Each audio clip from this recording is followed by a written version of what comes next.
मेरा नाम रेशमी है।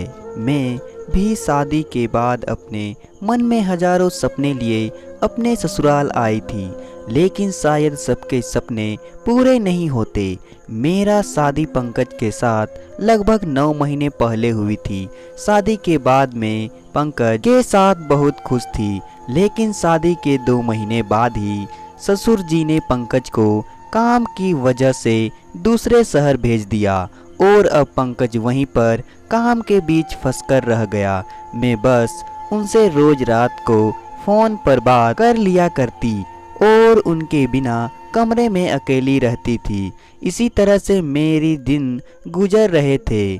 मेरे ससुराल में मैं और मेरे पति के अलावा मेरे ससुर जी और मेरा छोटा देवर भी था।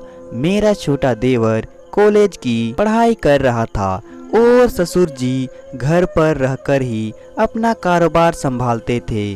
वह अपने कारोबार का ज़्यादातर काम घर से ही करते थे, इसलिए उनका ज़्यादातर समय घर पर ही बीतता था। मेरी सास इस दुनिया में नहीं है, वह 3 साल पहले गुजर गई थी। मेरे ससुर जी जब देखो तब मुझे किसी न किसी काम में रोका टोकी करते रहते थे। यहाँ तक तो फिर भी ठीक था, वह ज़्यादातर समय मेरे ही आसपास रहते थे और मुझे काम करते हुए बैठकर घूरते रहते थे। मैं उन्हें कुछ कह भी नहीं पाती थी। मैंने अपने पति से भी कई बार इन बातों को बताने की कोशिश की, लेकिन मैं कह नहीं पाती थी।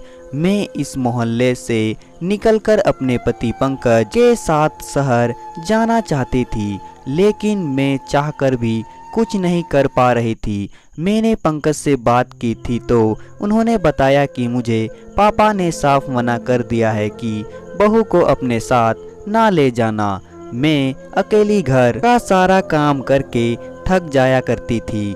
मेरी शादी से पहले तो घर में काम करने वाली नौकरानी थी, लेकिन मेरी शादी होते ही ससुर जी ने नौकरानी को हटा दिया, यह कहते हुए कि हम लोग हैं ही कितने लोग, क्या 2 लोगों का काम भी बहू नहीं कर पाएगी। मैं भी सोचा चलो कोई बात नहीं, घर का काम करने में कैसी समस्या। मैं सुबह जल्दी उठकर सबके लिए नाश्ता बनाती, घर की साफ सफाई करती, कपड़े धोती, घर के सभी काम करती, लेकिन किसी भी काम में जरा सी भी देर हो जाती तो ससुर जी मेरे पास उसी जगह चक्कर लगाना शुरू कर देते।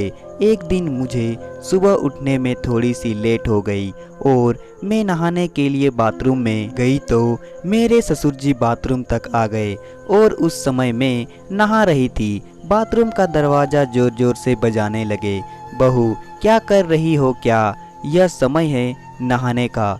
घर की बहू को तो सुबह 5 बजे उठकर ही नहा रही हो, नाश्ता कब मिलेगा? दोपहर में उन्होंने कहा जल्दी से बाहर निकलो। मैं नहा चुकी थी, लेकिन ससुर जी के दरवाजे पर खड़े होने के वजह से मैं बाहर नहीं निकल पा रही थी, क्योंकि मैं अक्सर साड़ी अपने कमरे में ही जाकर पहनती थी, क्योंकि बाथरूम के अंदर साड़ी गीली हो जाती थी। लेकिन मैं ससुर जी से यह कैसे कहूँ कि आप पहले बाथरूम के दरवाजे से हट जाइए, तभी मैं बाहर आ पाऊंगी। लेकिन ससुर जी तो बिना रुके दरवाज़ा बजाए जा रहे थे और जैसे जैसे मैं देर कर रही थी वैसे वैसे ससुर जी और भी ज़्यादा गुस्से से आकर दरवाज़ा पीटे जा रहे थे। जैसे ही मैं बाथरूम से बाहर आई तो ससुर जी ने चिल्लाना बंद कर दिया और मुझे बस एकाटक देखने लगे। मैं जल्दी से अपने कमरे की तरफ भागी और मैं कमरे के अंदर घुसकर अपने कमरे का दरवाज़ा बंद कर दिया। वह मुझे लगातार बस घूरे ही जा रहे थे। एक दिन मैं रसोई में फिसल कर गिर गई, जिसकी वजह से मेरी कमर में थोड़ी सी चोट आ गई। मेरे गिरने की आवाज़ सुनकर मेरे ससुर जी रसोई में आए और मुझे गिरा हुआ देखकर मेरे पास आकर कहते हैं, अरे बहू तुम कैसे गिर गई? आओ चलो मैं तुम्हें उठाता हूँ। गिरने की वजह से मुझे कुछ ज़्यादा ही चोट आ गई थी, जिसकी वजह से मैं अपने आप को उठ नहीं पा रही थी। उन्होंने मुझे पकड़कर उठाने की कोशिश की, मैंने अपने ससुर जी से कहा, नहीं पापा जी, मैं अपने आप उठ जाऊंगी, आप रहने दीजिए। लेकिन फिर भी वह मुझे बार बार कहने लगे, अरे नहीं बहू, तुम्हें इतनी ज़्यादा चोट लग गई है, तुम कैसे उठ पाओगी? चलो मैं ही तुम्हें तुम्हारे कमरे तक छोड़ आता हूँ। मैं ससुर जी से बार बार दूर रहने के लिए कहने लगी, आप मुझे छोड़ दीजिए, मैं अपने आप उठ जाऊंगी। मेरी आवाज़ सुनकर मेरा देवर रसोई में आ जाता है और मुझे ऐसी स्थिति में देखकर पूछने लगता है, अरे भाभी, आप जमीन पर लेटकर क्या कर रही है? मैंने कहा, देवर जी, मेरा पैर अचानक से यहाँ फिसल गया और मेरी बहुत ज़्यादा चोट आ गई, इसलिए क्या आप सहारा देकर मुझे मेरे कमरे तक छोड़कर आ सकते हैं? मेरे देवर ने मेरा हाथ पकड़कर मुझे सहारा देते हुए मेरे कमरे तक छोड़ दिया। मैं अपने बेडरूम में लेट गई, लेकिन मुझे उस समय समझ नहीं आ रहा था कि मैं बाम किससे लगवाऊं। जब तक मेरे देवर घर पर थे तब तक तो मेरे ससुर जी कमरे में नहीं आए, लेकिन जैसे ही मेरे देवर घर से बाहर चले गए तभी मेरे ससुर जी कमरे के अंदर आकर कहते हैं, अरे बहू, तुम मुझसे इतना ज़्यादा नाराज क्यों रहती हो? लाओ मैं तुम्हारे कमर पर दवा लगा देता हूँ। यह कहते हुए ससुर जी ने दवा उठाकर मेरे कमर पर लगाना शुरू कर दिया। मैंने गुस्से में आकर अपने ससुर जी से कहा, पापा जी, आप यहाँ से बाहर चले जाइए। मैं आपको बहुत दिनों से देख रही हूँ कि आप किसी न किसी बहाने से मेरे करीब आने की कोशिश करते हैं। मुझे नहीं समझ आता कि आप ऐसा क्यों कर रहे हैं।